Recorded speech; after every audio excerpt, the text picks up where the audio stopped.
So our navigation works fine also on the packages page, but now we want to add a background image to this page right here. For that, we have to go back to our code and open two files. We have to go to the packages folder and open this index.html file right here and the packages CSS file. So both files that are inside this folder basically.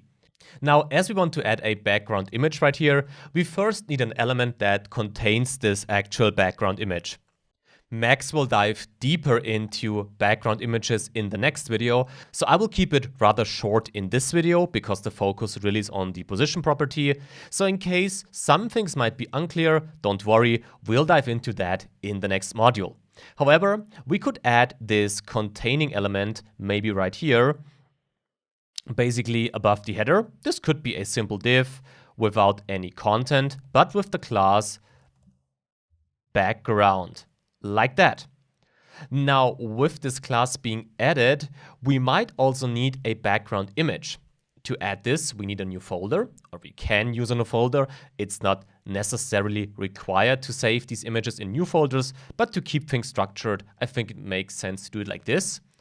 And we shouldn't create that images folder in the packages folder though. We should create it right here, like this, so it should be on the same level as the packages folder.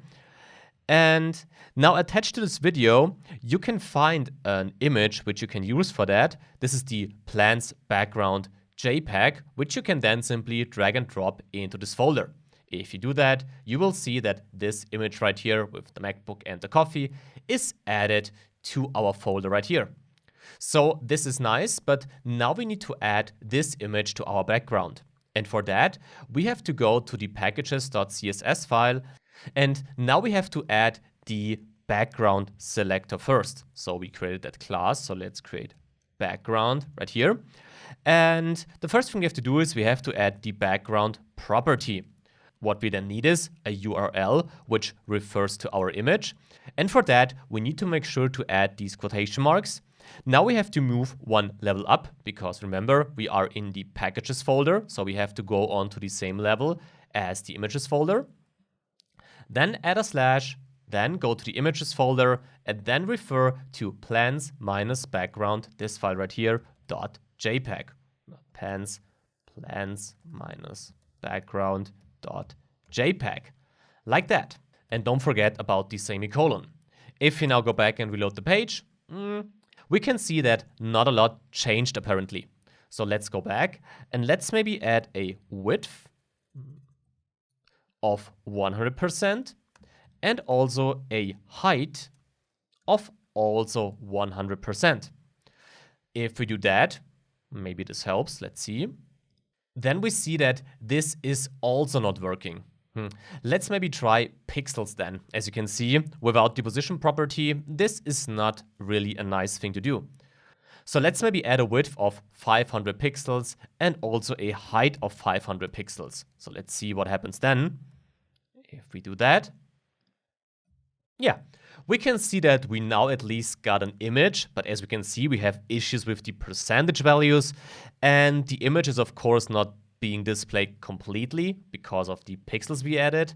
And more importantly, we can see why the position fixed declaration might be helpful right here, because the image on the starting page was part of the actual document flow. It was positioned above the other elements right here. But on the packages page, the image should be positioned, well, behind our actual content on the website. Therefore, doing it like this will not make us happy. Therefore, let's go back and let's now add the position property with the fixed value right here. If we do that and now reload the page, yeah, then we can see, as expected hopefully, that it kind of works. Because as we learned already, with this value, we take the image or the element out of the actual document flow, and therefore it doesn't exist for the other elements. And because of that, it is positioned, well, at the moment above the other elements. We will fix that soon. But generally, we're coming closer to where we want to be. Now we can go back and also change the height and the width to 100% right here, like this and like that. Let's see if it works now. And as you can see, the image indeed covers the entire viewport, so that's basically working now. But if I now increase the width, well, we can also see that the image is not correctly sized. At the moment, the image is just displayed in its original size, and as the viewport is smaller, well, the image could actually also be a bit smaller. However, we will dive deeper into background sizing in the next module. Therefore, for the moment, we will keep that solution and continue our work.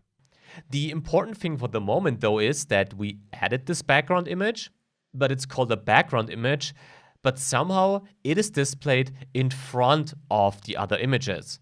And that's actually not the way it should be displayed. Therefore, in the next video, we will have a look at the z-index and at the stacking context. Now, what it is, how it works, and how it is connected to the fact that the background image is now displayed, well, in front of the other images. Let's find that out in the next video.